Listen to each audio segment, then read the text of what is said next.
은혜는 많이 받으셨는데 받은 만큼 박수소리가 적어요. 다시 우리 찬양대 우리 감사 박수 한번 하겠습니다. 감사합니다. 감사합니다. 우리 옆에 분과 같이 인사 한번 하겠습니다. 집사님 부자가 되십시오.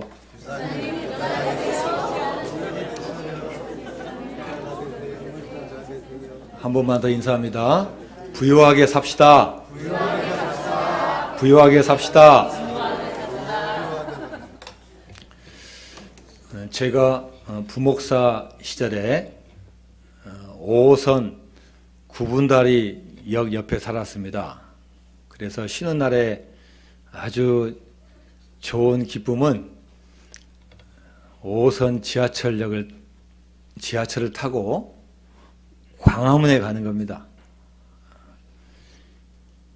이순신 장군님이 잘 계시는가 보러 간 것도 아니고, 세종문화회관 제가 공연 보러 가는 것도 아니고, 여러분 알다시피 광화문에 가면은 교보문고가 있습니다.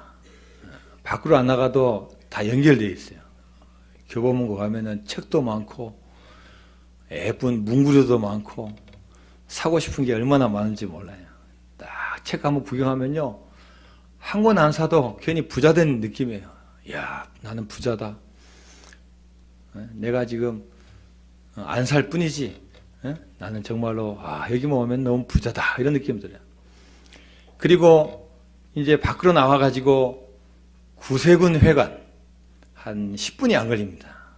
구세군 회관을 딱 가면요, 1층에 생명의 말씀사라는 기독교 큰 서점이 있어요. 거기도 책이 어마어마하게 많습니다. 그러니까 없는 책이 없어요.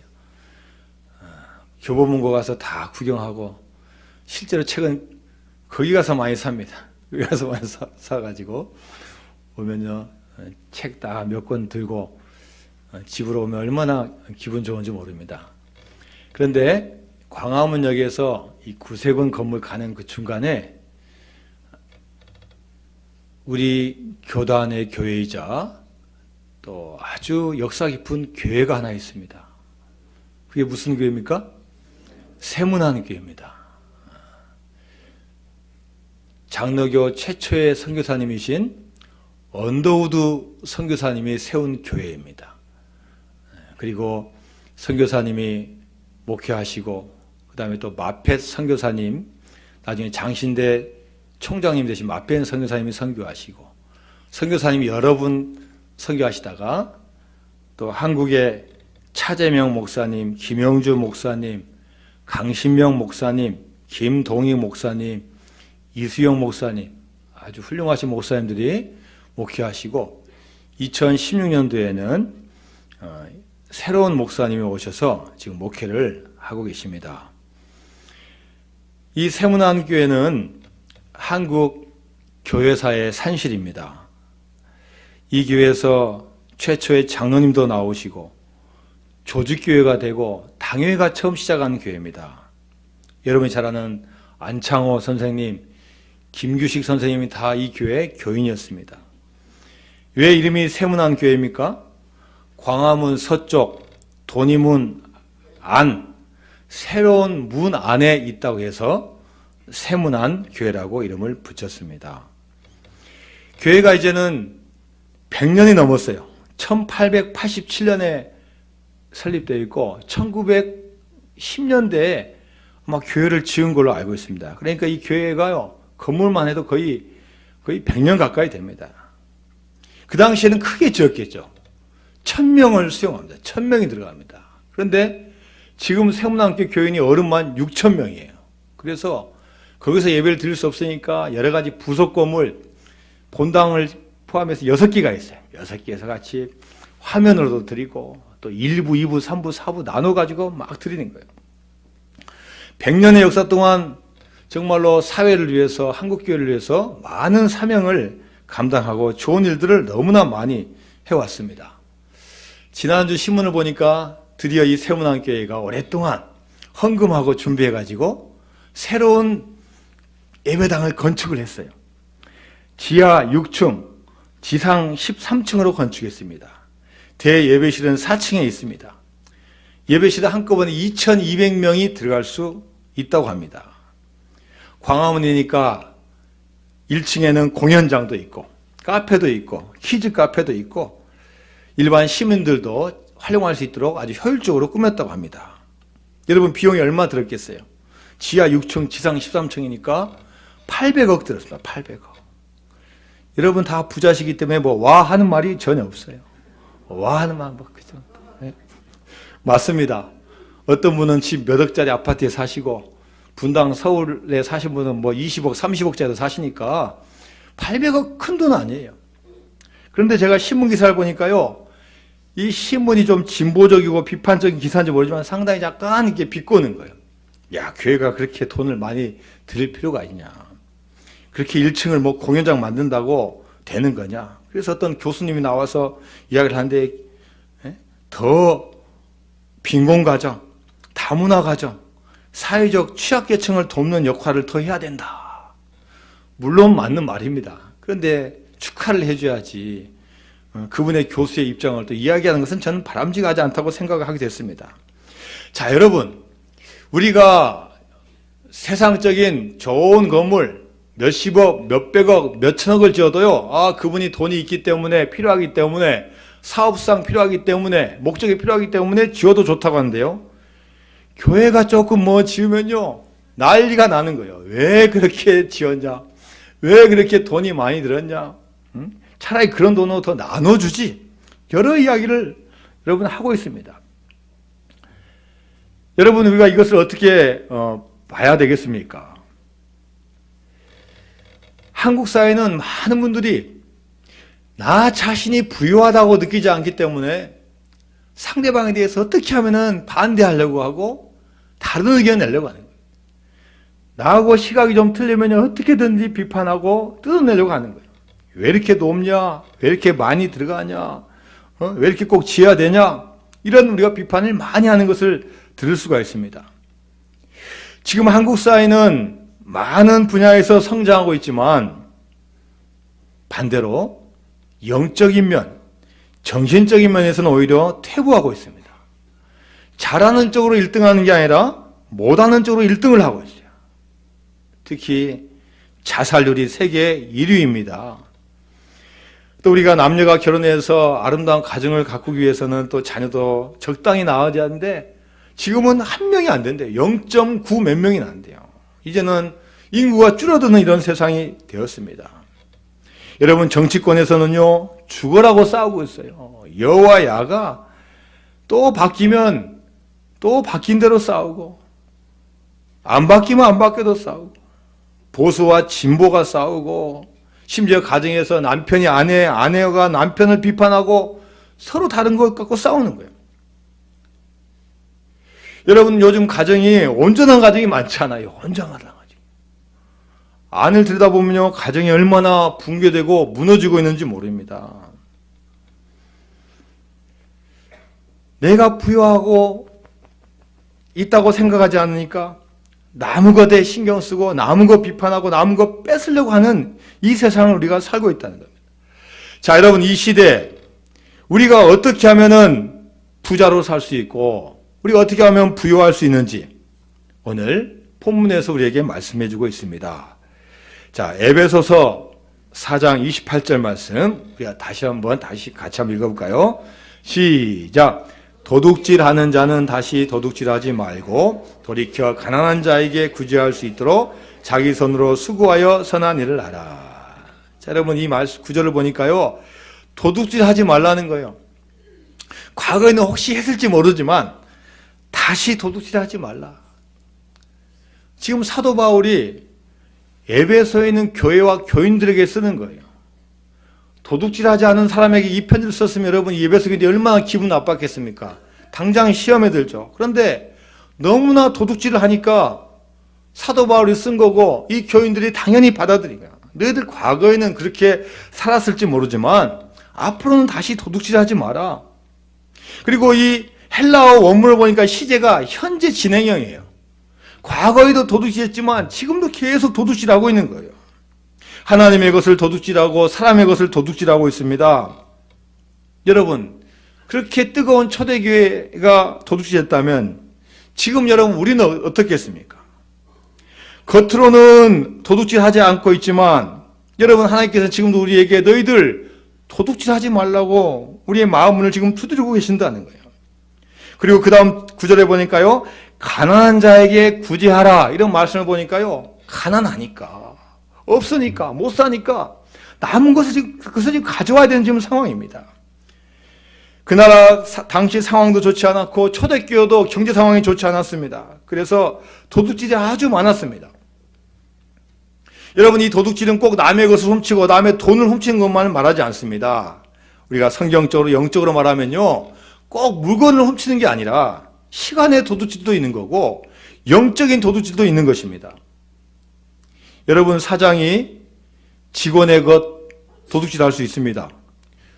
줄 거 줘야 되는데 주지 않으면 그것도 도둑질이에요.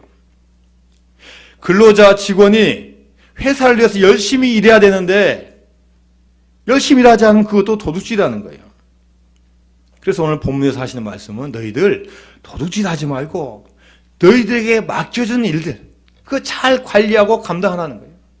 사장이면 사장 나름대로, 직원이면 직원 나름대로, 나에게 주신 달란트면 달란트를 가지고 그거 그냥 버리고 낭비하고 게으르지 말고 잘 간수하고 열심히 일하라는 거예요. 할렐루야. 미국에 하디라는 사업가가 있습니다. 경제가 어려워집니다. 사업도 어렵습니다. 그런데 그분이 그동안 하지 않은 일을 하는 거예요. 문득 자기 수입의 10분의 1을 교회에 헌금했어요. 자, 이분을 잘 아는 분이 그에게 찾아서 항의했어요. 아니, 당신 도대체 회사가 이렇게 어려운데 부도나기 직전인데 어떻게 10분의 1을 교회에 헌금할 수 있단 말입니까? 이때 하디가 이렇게 대답합니다. 나는 지금 헌금을 한 것이 아닙니다. 내가 도둑질한 것을 갚았을 뿐입니다. 저는 사업이 잘 될 때 제가 잘한 줄 알았습니다. 하나님이 도와주셨다는 걸 깨닫지도 못했고 들지도 못했습니다. 제가 사업이 어려워지다 보니까요, 이 사업 하나도 내 힘이 아니라 하나님의 손에 달려있다는 것을 제가 절실히 깨달았습니다. 자신은 11조를 도둑질했다고 고백한 거예요. 잘 나갈 때 내가 능력 있고 인맥이 좋고 내가 기술이 좋아서 잘한 줄 알았다는 거예요. 그런데 어려움을 겪어보니까 그때나 지금이나 하나님께서 지켜주셨는데 내가 그것을 깨닫지 못했다는 겁니다. 그래서 자기가 누가 뭐라 해도 내가 도둑질한 거 내가 깨달아서 하나님께 당연히 틀린다고 고백을 했습니다. 여러분, 지금 이 시대도 어렵지 않습니까? 지금 한국 경제 좋다고 하신 분 전 별로 못 봤어요. 사업 잘 되십니까? 어렵습니다. 또 제가 신방을 해보니까요, 벌써 몇몇 가정이 사업을 하시다가 그냥 다시 직장 생활 하시더라고. 사업을 했는데 사업이 뜻대로 잘 안 되는 거예요. 그러니까 일단은 하고 직장에 가서 먼저 월급 받으면서 일단 일하시는 거예요. 매출액도 올라간 기업체가 많지 않습니다. 자, 여러분, 우리만 안 되는 게 아니라 지금 다 안 된다고 하는 때예요. 자, 그러면 안 된다가 해결책이 아니라는 거예요. 이 가운데 하나님께서 우리에게 주신 말씀이 있다는 겁니다. 과연 내가 잘 나갈 때, 하나님께 도와주셨을 때, 우리가 경제가 풀렸을 때, 내가 젊었을 때 내가 하나님에게 감사하고 하나님 은혜에 내가 고백한 적이 있는가? 하나님 주신 물질, 내가 그거 내가 고백하고 드린 적이 있는가? 그것이 아니라면 너희들 지금 이 힘들고 어려운 때 회개하라는 거예요. 깨닫고 반성하라는 거예요. 우리는 모르게 그렇게 할 수 있습니다. 그러나 앞으로는 다시 하지 말라고 말씀하면서 오늘 중간에 너희들 다시는 그렇게 하지 말고 어떻게 하라고요? 돌이키라고 말씀하고 유턴하고 돌이키고 돌아서라고 말씀해주고 있습니다. 여러분, 우리 인생의 목표가 뭐가 되어야 되겠습니까? 우리가 돌이켜서 우리가 무슨 일을 해야 되겠습니까? 선한 일, 좋은 일, 하나님을 위해서 또 남을 위해서 구제한 일을 감당하라고 말씀하거든요. 지금 도둑질할 수밖에 없는 어려운 상황 가운데서 나보다 더 힘든 사람을 위해서 내가 기꺼이 주고 기도해 줄 수 있는 그런 마음을 가지라고 말씀하고 있는 겁니다. 우리나라 베스트셀러 작가 중에서 이지성 씨라는 분이 있습니다. 이분은 초등학교 선생님을 하다가 아버님이 사업하다가 빚을 너무나 많이 졌어요. 거의 뭐 5억이 넘어요, 5억이. 그러니까 뭐 아버님이 이제 갚을 능력이 없죠. 물론 교사라는 직장이 좋지만 교사 월급 갖고 갚을 수 없죠. 고민을 합니다. 그래서 이분이 이제 작가의 길로 들어서는 거예요. 교사를 그만두고 글을 쓰는 거예요. 특히 자기 개발에 관한 책을 써가지고요. 이 책이 이제 서서히 히트를 칩니다. 꿈꾸는 다락방, 이 시리즈가 히트를 쳐가지고 지금 책이 거의 500만 부가 거의 팔렸어요. 그래서 책을 써가지고 번 돈이 40몇 억이 됩니다. 이분이 몇 년 전에 결혼했어요. 근데 어떤 분하고 결혼했냐? 여자 이 당구 선수하고 결혼했습니다. 차유람이라는 여자분하고 결혼했어요.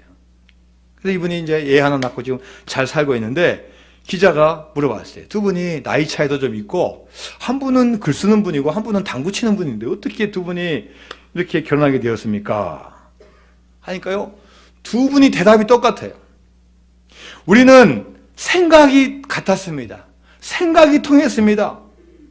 가치관이 같았습니다. 아니 어떤 분은 스포츠하고 당구 치고 어떤 분은 글을 쓰는데 어떻게 길이 똑같고 가치관이 같습니까? 자, 그러면 그 가치관이 뭡니까? 이렇게 물어보니까요. 우리들만의 만족을 위해서 살지 말고 나누며 삽시다. 이게 두 사람이 똑같이 가지고 있는 인생관이라는 거예요. 제가 이 기사를 보면서 아니 이분들이 왜 이런 마음이 통했을까 하고 제가 조사를 해보니까요. 이 두 분이 뭐예요? 교인이에요. 교인. 크리스찬이에요. 이 이지성 씨는 처음부터 잘 믿은 게 아닌데 어머님이 권사님이에요. 그래서 새벽마다 나오셔가지고 아들을 위해서 기도하는 거예요. 아들이 처음엔 교회 안 나갔어요. 글만 썼어요. 그런데 어머님의 기도에 이제 감동돼가지고 이제 크리스찬이 된 거예요. 그리고 책을 쓴데 맨 뒷부분에다가 제가 이렇게 잘 된 것은 어머님의 기도였습니다라고 이분이 고백하는 거예요. 그리고 이 차유람 씨도 교회 좀 늦게 나갔는데 열심히 나간다는 거예요. 예배 드릴 때 뜨겁게 기도하고 찬양할 때 눈물 흘리는 아주 충만한 교인이라는 거예요. 시합에 나가기 전에 목사님 기도해 주세요. 그래서 기도받고 나가는 교인이라는 거예요. 교인이다 보니까 말씀 듣고 신앙생활 하다 보니까 아 우리 인생의 목적은 나만을 위해서 사는 존재가 아니구나. 하나님께 영광 돌리고 내가 남을 구제하고 도와주는 남을 만족을 위해서 살자. 얼마나 귀한 부부인지 모릅니다. 그리고 이 두 분이 인생의 목표를 세웠어요. 전 세계에 학교 100개를 세우자. 필리핀, 인도, 시리아, 캄보디아에 지금 현재 학교를 40개를 세웠대요. 40개. 앞으로 100개 세우려면 몇 개 더 해야 됩니까? 60개를 세워야 되는 거예요. 여러분, 이 우주 만물을 통해서 가장 크신 분이 누구입니까? 가장 위대하시고 가장 부유하시고 가장 부자이신 분이 누굽니까? 천지를 창조하신 하나님이 그분인 줄로 믿습니다. 하나님은 다 가지고 계셔요. 학기에서 2장 8절 말씀입니다. 은도 내 것이요 금도 내 것이니라 만군의 여호와의 말이니라. 시편 50편 9절에서 11절까지 말씀입니다. 이는 산림의 짐승들과 무산의 가축이 다 내 것이며 산의 모든 새들도 내가 아는 것이며 들의 짐승도 내 것이미로다. 이 천지에 있는 거 다 하나님의 것이라는 거예요. 하나님만 부여하십니까? 그분의 아들 예수님도 부여하신 분이에요. 고린도후서 8장 9절 말씀입니다. 우리 주 예수 그리스도의 은혜를 너희가 알거니와 부유하신 이로써 너희를 위하여 가난하게 되심은 그의 가난으로 말미암아 너희를 부유하게 하려 하십니다. 그분은 부유하신 하나님과 본체이신 분이지만 우리를 부유하기 위해서 이 땅에 우리와 똑같은 몸을 오셨다는 거예요. 여러분 우리가 왜 부유하지 못합니까? 그 근원은 우리의 죄에 있습니다. 죄의 문제를 해결하고 죄의 문제를 우리가 극복하면요 얼마나 우리가 부유하게 살 수 있는데 그것을 우리가 모르기 때문에 하나님이 그의 아들 독생자를 통해서 우리에게 부유함을 가르쳐주고 부유하게 하기 위해서 이 땅에 오셨다는 거예요. 예수님은 다 가지신 분인데 겸손하게 이 땅에 오셨다는 겁니다. 여러분 그렇다면 우리가 부자로 살기를 원하십니까? 풍부와 부여를 누리기를 원하십니까? 그러면 부여의 근원 되시는 주님 앞으로 우리가 나와야 될 줄로 믿습니다. 요한복음 6장 35절 말씀에 예수께서 이르시되 나는 생명의 떡이니 내게 오는 자는 결코 줄이지 아니할 터이요 나를 믿는 자는 영원히 목마르지 아니하리라. 주님이 생명의 떡이라는 거예요. 우리가 아무리 먹을 것 없고 아무리 가진 것 없지만 주님 앞에 나오면 우리가 생명을 유지할 수 있는 떡을 다 주신다고 말씀하고 계십니다. 요한복음 4장 13절 14절 말씀입니다. 예수께서 대답하여 이르시되 이 물을 마시는 자마다 다시 목마르려니와 내가 주는 물을 마시는 자는 영원히 목마르지 아니하리니 내가 주는 물은 그 속에서 영생하도록 솟아나는 샘물이 되리라. 주님께서는요 우리에게 값없이 돈 받지 않으시고 우리에게 영원한 생명을 주시고 약속해 주신다는 겁니다. 여러분, 물질이 많다고 행복한 게 아닙니다. 오히려 물질이 많아서 불행해지는 경우가 얼마나 많은지 모릅니다. 물질이 많을수록 인생이 풍부해지는 게 아니라요, 오히려 물질이 많으면 많을수록 인생이 더 힘들게 되는 경우가 많이 있습니다. 우리가 자녀에게 재산을 물려준다고 해서 그 인생이 절대 행복한다고 보장받을 수 없습니다. 여러분, 그렇다면 우리가 무엇을 자녀에게 물려줘야 됩니까? 이스라엘은 2000년 동안 나라를 다 잃었습니다. 영토가 없습니다. 그래서 전 세계에 흩어져 살았습니다. 불과 70년 전에 이제 땅을 갖게 되었어요.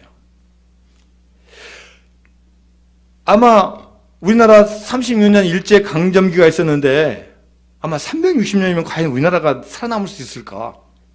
그런데 2000년 동안 이 민족이 살아남은 거예요. 언어도 믿음도 잃지 않고 가지고 있는 거예요. 다 흩어지고 다 없어졌지만 그들이 포기하지 않는 하나가 있어요. 그것은 안식일에 회당에 모이는 겁니다. 안식일에 주님 앞에 나오는 거, 이거 하나만은 어디에 살아도 아무리 가난해도 아무리 박해받아도 놓치지 않는 거예요. 지금도 안식일날 이분들은 어떻게 해요? 철저하게 지킵니다. 정말로 이해가 안 될 정도로 지켜요. 지금도 그렇습니다. 안식일 전날 다 해놔야 돼요. 안식일 전날 전기밥솥 밥통 버튼 눌러놔야 돼요. 안식일 되면 누르면 그건 안 돼요. 그 전에 눌러놔야 돼요. 주일날 엘리베이터 탈 때 버튼 못 누르니까 그 전날 호텔에서 다 작동해놔요. 층층마다 자동으로 서도록 다 해놔요. 전기도 스위치 못 누릅니다. 그래서 오히려 이기적이에요. 유대인 아닌 사람 불러가지고 전기 켜달라고 그래요. 좀 도와주세요. 그리고 병원 운영은 해요. 왜요? 생명이 왔다 갔다 하니까. 그러나 가장 필요한 것만 해요. 그리고 글 쓰면 안 돼요. 그러니까 간호사가 혈압 재고 글 쓰면 안 돼요. 그러니까 옆에 있는 아랍인 사람들을 직원을 고용해가지고 그 사람이 쓰는 거예요. 그럴 정도로 철저하게 지켜요. 그런데 여러분, 안식일을 지키면은 손해보고 효율성이 떨어지고 너무 율법적인 것 같은데요. 그것 때문에 이 민족이 살았다는 거예요. 여러분, 그날은 다른 거 다 해도 누가 모입니까? 가족이 모여요. 가족이. 아무것도 일하면 안 되고 뭐 하면 안 되니까 뭐 합니까? 말씀 가지고 또 대화하는 거, 이야기하는 거예요. 엄마에게 이야기하고 아빠에게 이야기하고 부부가 이야기하고. 여러분, 그러니까 가정 문제가 생깁니까 안 생깁니까? 그 자리에서 다 해결되는 거예요.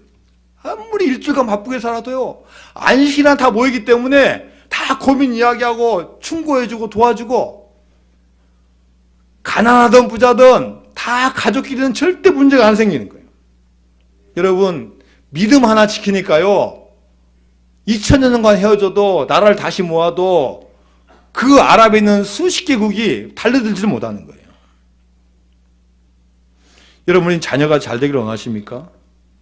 우린 자녀가 잘 되는 게 교육 많이 시키고 학원 많이 보내고 하고 싶은 거 하게 하고 하는 게 자녀가 잘 되는 줄 알고 있어요. 그리고 믿음의 맨 끝입니다. 예배 시간 안 맞으면 그래 그럼 다음에 가라. 오후에 가라. 그 교회 예배 시간 안 맞으면 다른 교회로 옮겨라. 믿음은 나중에고 교육이 먼저니까요. 아무리 잘 배우고 아무리 잘 돼도요. 나중에도 힘들어지는 거예요. 다 힘들고 다 포기해도 우리가 주님을 믿는 그 믿음 하나 우리가 지킬 때 주님께서 우리에게 진짜 부요함을 주실 줄로 믿습니다. 여러분, 어떤 자가 부요한 자입니까?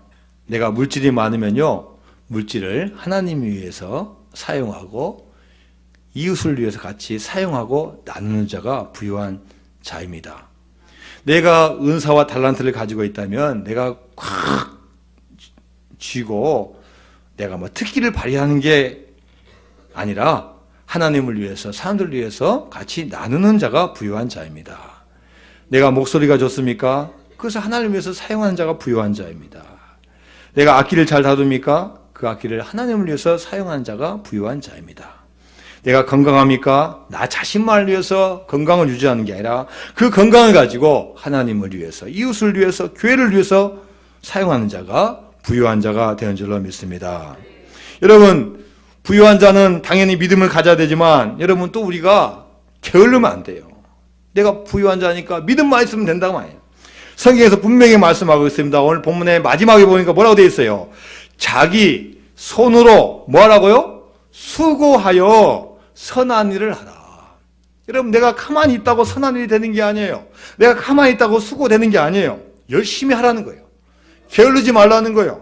늦잠 자지 말고 게으름 피우지 말라는 거예요. 누가 하겠지?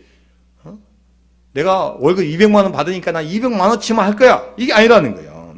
내가 한테 월급 200만 원 줘도 나는 300만 원치 할 수 있는 그런 마음을 가져야 된다는 겁니다. 잠언서 6장 9절에서 11절까지 말씀입니다. 게으른 자여, 내가 어느 때까지 누워 있겠느냐? 내가 어느 때 잠이 깨어 일어나겠느냐?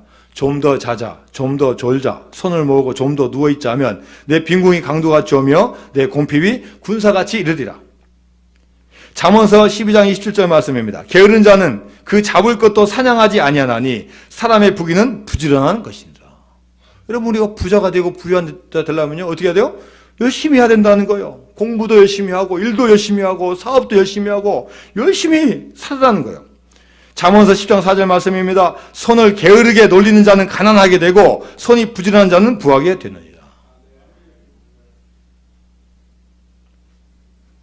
그리고 여러분, 수고를 해야 되는데요, 좋은 일에 수고하라는 겁니다. 아무리 열심히 우리가 가져도요, 잘못되고 악한 일을 하면 안 돼요.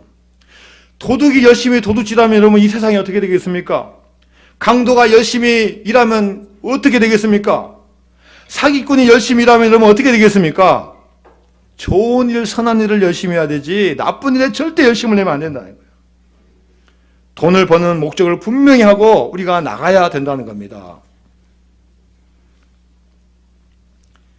부유하다는 말을 헬라어로 찾아보니까요, 플루테오라는 단어입니다. 부자와 부요는 약간 의미가 틀려요. 부자는 소유의 개념이고 부요는 존재의 개념이에요. 부자는 물질을 많이 갖는 거고 부요는 마음을 많이 소유하는 거예요. 부자는 땅의 것을 소유하고 부요는 하늘의 것을 소유한 자예요. 믿음으로 보면은 부자는 많은 것을 계속 가지려고 하지만 부유한 자는 많은 것을 나누고 베푸는데 목적을 둔다는 겁니다. 할렐루야. 여러분 부자도 돼야 되지만 더 중요한 부유한 자가 돼야 될 줄로 믿습니다. 여러분, 부유한 자는요, 자기가 주신 것에 대해 감사하고 그것을 잘 활용을 해야 됩니다. 어떤 사람이 호화 여객선 크루즈를 타고 세계 이곳저곳 여행합니다. 2주간 여행하니까 이 백값을 산이라고 돈이 좀 부족했어요. 티켓은 얻었는데 이 안에서 이게 누릴 돈이 없는 거예요. 그래서 이 가방 트렁크에다가 2주간 먹을 음식을 잔뜩 사왔어요. 아무리 싸워도 2주간 먹어야 되는데 어떻게 그걸 부족한 거예요. 그래서 아껴서 먹는 거예요. 조금씩 2주간이 끝난 다음에 목적지에 배가 도착한 후에 선장님이 나와가지고 모든 승객들에게 인사했습니다. 여러분, 행복한 여행이 되셨습니까? 많은 분들이 너무 좋았습니다. 감사합니다. 과일도 맛있었고 너무 좋았습니다. 그런데 이분만 네, 좋은 구경은 했지만 돈이 모자라서 식사를 제대로 하지 못해서 배가 많이 고팠습니다. 여러분, 이분 어떤 분이에요? 뭔가를 몰라도 한참 모르는 분이에요. 이미 티켓 안에 뭐가 다 있어요. 밥 먹는 거 다 포함되어 있는데 그것을 모르고 또 돈 줘야 되는 줄 알고 아끼느라고 싸가지고 와서 아껴 먹고 배고팠다는 거예요. 우리 교회 권사님 한 분도 미국에 가셨다가 미국에서 크루즈를 타고 유럽에 몇 개국 다녀오셨대요.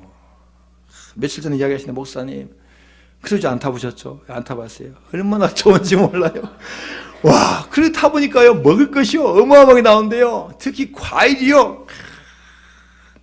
뭐, 열대, 이거 뭐, 부패되지 않고, 싱싱한 거, 막 산재난 거 그대로 온다는 거예요. 더 몇 킬로 살찌셨다는 거예요. 얼마나 풍부하고 얼마나 많은지 더 살쪘다는 거예요.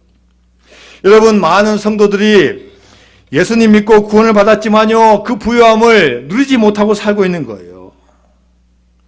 내가 하나님 자녀인데, 하나님에게 기도하고 간구하면 그 부요함을 줄 텐데, 지금도 부요한데 그것을 알지 못하고 자꾸 없는 것만 막 달라고 하는 거다. 여러분, 하나님이 얼마나 부요하신 분입니까?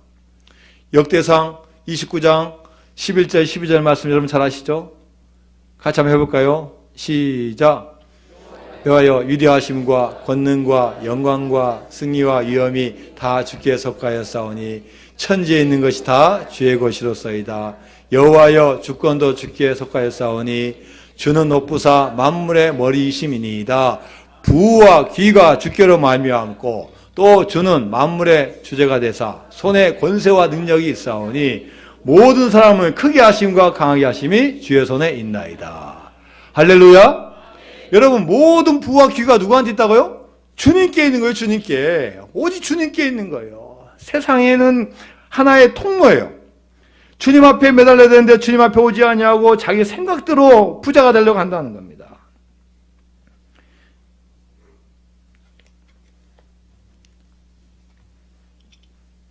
미국의 뉴욕 살고 있는 뉴욕 시민들은 수도세를 내지 않는데요. 여러분, 뉴욕 갔다 오신 분이 없기 때문에 제가 무슨 말 해도 괜찮습니다. 수도세 안 내는데요. 왜 안 냅니까? 록펠러 재단에서 다 내주는 거예요.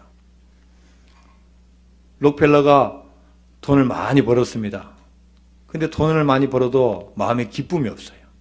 자꾸 머리가 빠지고 잠이 오지 않고 위에서 받아들이지 않아요. 그냥 우유 한 모금하고 비스킷 몇 조각만 먹고 살고 밤에 잠이 안 오니까 계속 왔다 갔다 하는 거예요.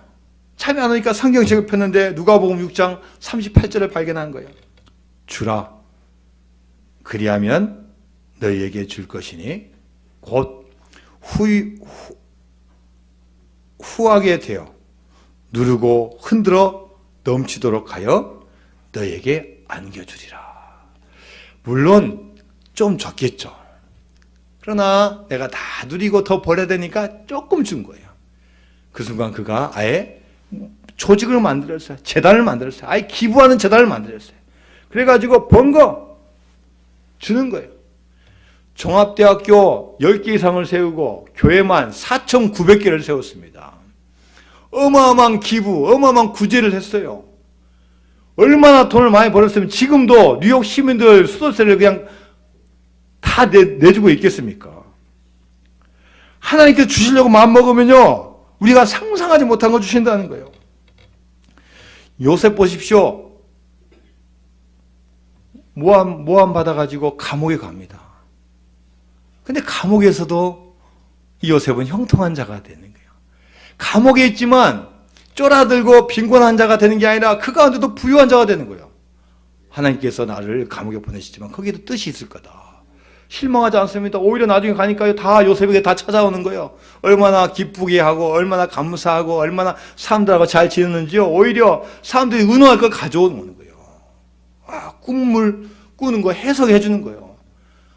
오히려 그 감옥의 기간이 그에게는 더 부유의 시간이 된 거예요. 나와서요, 그 외국 노동자가 그 나라 2인자 총리가 되는 겁니다. 7년 흉년, 7년 풍년을 대비합니다. 힘들고 어려워도 하나님의 뜻이 있다. 이 가운데 하나님의 의도가 있다. 이 나라를 위해서 내 민족의 뜻이 있다. 그걸 잘 치리하고 나중에 자기 가족들 다 오게 되고 애굽에서 430년을 통해서 200만 명이 되어가지고 나중에 하나님의 출애굽 역사를 이루는 겁니다. 여러분 혹시 우리가 부족하고 이런 것도 있습니까? 오해받은 것도 있습니까? 모함 당한 거 있습니까? 억울한 거 있습니까? 부족한 거 있습니까? 이 가운데도 하나님의 분명한 의도와 뜻이 있는 줄로 믿습니다. 그 가운데 실망하지 아니하고 부유함을 가지고 나가야 될 줄로 믿습니다. 우리 교회 우리 백윤란 집사님 계셔요. 오늘 예배 드리러 오셨어요? 네. 우리 집사님이 넘어지셔가지고 뭐 좀 금이 가셔가지고 견디다가 혼자 나와야 되는데 해서 안 나오시니까 병원 가보니까 금이 가신 거예요. 그래가지고 병원에 계셔서 우리가 몇 주 전에 병원 신방을 다녀왔는데 우리 집사님 오히려 환자일 때 얼굴이 더 밝은 거예요. 왜 밝으신가 했더니 다쳐서 밝은 게 아니라 거기는 간호사를 만났는데요. 간호사가 그러더래요. 혹시 누구 이모 아니시냐고. 나는 처음 본 아이인데 누가 간호사가 누구냐고 하니까 난 모른다. 그랬더니 우리 집사님 옛날에 20년 전에 셋집에 살았던 분인데 그분이 너무 가난해서 그 집안이. 딸들은 많이 낳았는데 집이 가난하니까 우리 집사님이요. 자식이 먹을 것도 주고 도와주고 잘해준 거예요. 꼬마 때. 근데 이 꼬마가 20년 지나니까 이제 벌써 20몇 살 돼가지고 뭐가 됐어요? 간호사. 그 병원 가는데 그 간호사가 딱 있는 거 어디서 많이 본 이름이다. 어디서 많이 본 얼굴이다 해가지고 이분이 우리 아주 VIP 대접해주고 병원비 깎아주고요. 뭐 다 해주고 오히려 환자가 더 아주 그냥 얼굴빛이 밝은 거예요. 여러분 우리가 주변에 있는 사람들 힘들고 어려운 거요. 물론 대가 바라고 한 거 아닙니다. 그러나 여러분 20년 지나서 우연히 이렇게 얼마나 큰 감사와 기쁨을 누립니까? 사람도 만나면 기억해 주는데 부유하신 하나님께서 여러분 다 보고 계십니다. 우리가 때로는 힘들고 어려워도 주님 믿고 나가면요 하나님께서 반드시 여러분을 가장 부자로 부유한 자로 세워줄 줄로 믿습니다. 우리는 부유한 인생을 살아야 됩니다. 내가 돈이 몇십억 몇백억이 있다고 부유한 자가 아닙니다. 부유는요 우리가 누리는 거고 우리가 현재 위치에서 베푸는 겁니다. 남이 잘 되면 여러분 칭찬해 주십시오. 남이 잘하면 격려해 주십시오. 남이 부족하면요 여러분 도와주고 채워주시길 바랍니다. 사람은 그것을 잊어버리고 오해할 수 있지만 하나님만은 여러분 반드시 눈동자처럼 지켜주셔서 큰 은혜와 축복을 베풀어 주실 줄로 믿습니다. 하나님 아버지 감사드립니다. 이 모든 것이 주님의 은혜입니다. 이 땅에 살아가면서 하나님 우리가 언제까지 살지 얼마나 벌지 알 수 없습니다. 지금 이 순간이 가장 소중한 시간이고 지금 내가 나누고 베풀고 옆에 있는 분이 가장 소중하고 귀한 사람입니다. 천국 가는 그 순간까지 내가 이곳에서 사명 잘 감당해서 이 땅에서 가장 기뻐하고 가장 부자가 되고 가장 부유한 자가 될 수 있도록 축복 내려 주옵소서. 예수님의 이름으로 기도드리옵나이다. 아멘.